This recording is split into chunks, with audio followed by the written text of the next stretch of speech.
નમસ્કાર, વડોદરા નવાઝમાં આપનું સ્વાગત છે। વડોદરા શહેરના નવાયાર્ડ વિસ્તારમાં આવેલા વોર્ડ નંબર 1 ની શ્રીનાથપુરમ સોસાયટી ખાતે સયાજીગંજના ધારાસભ્ય કેયુર રોકડિયાની ઉપસ્થિતિમાં મન કી બાત કાર્યક્રમ યોજાયો।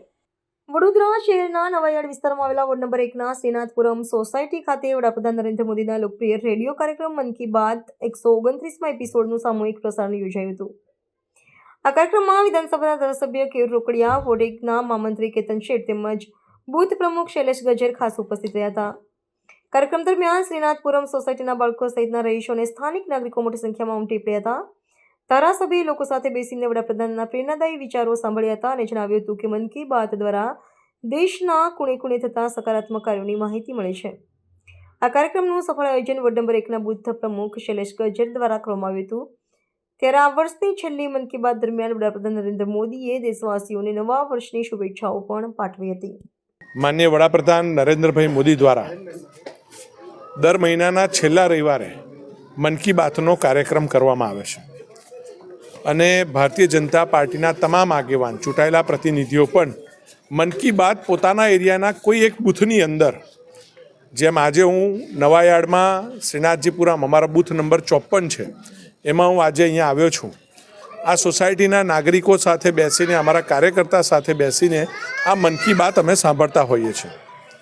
વિવિધ વિષયો આ મન કી બાતમાં વડાપ્રધાન નરેન્દ્રભાઈ મોદીએ જે રીતે 2025ના વર્ષની પહેલી ઘટના એટલે કુંભ, આખા દેશ વિશ્વનું સૌથી મોટું ગેધરિંગ જે મહાકુંભ થયો ત્યાંથી લઈને છેલ્લી ઘટના કહેવાય તો અયોધ્યામાં ધ્વજારોહણ થયું, તો અયોધ્યા મંદિરમાં જે ધ્વજા ફરકાવવામાં આવી એથી લઈને આખા વર્ષના લેખાજોખા પણ આપ્યા। નવા વર્ષના વિચારો, નવા વર્ષના ઉમંગો, નવા વર્ષની ઉજાર સાથે નવા વર્ષે પણ અમુક સંકલ્પો કરવા જોઈએ એ દિશાની અંદર પણ વાત કરી।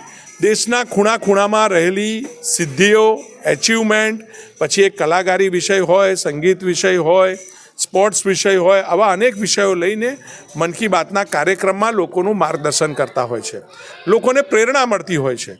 કોઈ ગંભીર વિષય છે, જેમ કે આજે એમને એક વિષયનું ધ્યાન દોર્યું કે ના જરૂરિયાતની દવાઓ કોઈએ ખાવી જોઈએ નહીં, જે એન્ટીબોડીઝ શરીરની અંદર બની જતી હોય છે એના કારણે એ દવાની અસર ભવિષ્યમાં થતી નથી। તો આવા પણ વિષયોની લઈને દેશવાસીઓની વચ્ચે હંમેશા એ સલાહ આપતા હોય છે, ચર્ચા કરતા હોય છે। આનાથી દેશવાસીઓને પ્રેરણા પણ મળે છે અને અમારા જેવા જે ચૂંટાયેલા પ્રતિનિધિઓ છે એમને પણ જ્યારે વિસ્તારમાં જઈને એમની સાથે કનેક્ટ થવાનો મોકો મળતો હોય છે તો આ એક માધ્યમ છે। ખાતમુહૂર્ત સિવાય, લોકાર્પણ સિવાય પણ વિસ્તારની અંદર મન કી બાત અમુક વર્ગ જોડે જઈને બેસવું, એની જોડે ચર્ચા કરવી, એમની જરૂરિયાત પૂછવી અને એના આધારે કામો નક્કી થાય ને કામો મંજૂર થાય અને કામો થતા હોય છે।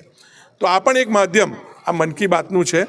ત્યારે વડાપ્રધાનશ્રીની મન કી બાત જે દર મહિનાના છેલ્લા રવિવારે આવે છે, હું આપ સૌને આના માધ્યમથી અપીલ કરું છું કે બાળકો માટે, યુવાનો માટે, મહિલાઓ માટે પ્રેરણારૂપ આ મન કી બાત દરેકે પરિવાર સાથે બેસીને સાંભળવી જોઈએ। આવનાર નવા વર્ષને લઈને શુભકામનાઓ પણ દેશવાસીઓને આપી છે। આવનું નવું વર્ષ 2026નું વર્ષ લોકોની અંદર કંઈક બદલાવ લાવવા માટે સંકલ્પ સિદ્ધિનું વર્ષ બને, દેશ માટે પણ સંકલ્પ સિદ્ધિનું વર્ષ બને એ માટે માનનીય વડાપ્રધાન નરેન્દ્રભાઈ મોદીએ લોકોને પ્રેરણા પણ આપી છે અને હું પણ નવા વર્ષની શુભકામનાઓ સાથે આપણે કોઈ એક પ્લેજ લઈને એ દિશાની અંદર આખું વર્ષ કામ કરવું જોઈએ એવો પણ હું અનુરોધ કરું છું। આજ રોજ શ્રીનાથપુરમ સોસાયટી છે, જેમાં મારા હું આજે બૂથ પ્રમુખ તરીકે મને જવાબદારી આપેલી હતી। બૂથ નંબર 54 છે કે હરેક બૂથની અંદર મન કી બાતનો પ્રોગ્રામ રાખવો, તે બદલ મેં આજે મારા સોસાયટીના ક્લબ હાઉસની અંદર પ્રોગ્રામ રાખેલો હતો। તેમાં અતિથિ વિશેષ તરીકે આપણા લોકલાડીના ધારાસભ્ય કેયુરભાઈ રોકડિયા પધાર્યા હતા, બીજા મહામંત્રી બી હતા, પ્લસ અમારે શિક્ષણ સમિતિના સદસ્ય ધર્મિષ્ઠાબેન બી હાજર હતા। એ બધા સાથે મળી ને સોસાયટીના તમામ બાળકોથી માંડીને વડીલોથી માંડીને બધા બેસી ને મન કી બાત સાંભળી ને બહુ આનંદ થયો કે આપણે ગુજરાતનું બી, કચ્છનું બી માન્ય વડાપ્રધાનશ્રીએ ઉલ્લેખ કર્યો કે એની અંદર શું છે, શું કઈ રીતનું છે બધું। તે બદલ આપ સૌ સોશિયલ મીડિયાનો બી આભાર માનું છું કે આપ સૌ ત્યાં પધાર્યા, તે બદલ ખૂબ ખૂબ આભાર। જય હિન્દ। શૈલેષ ગજ્જર।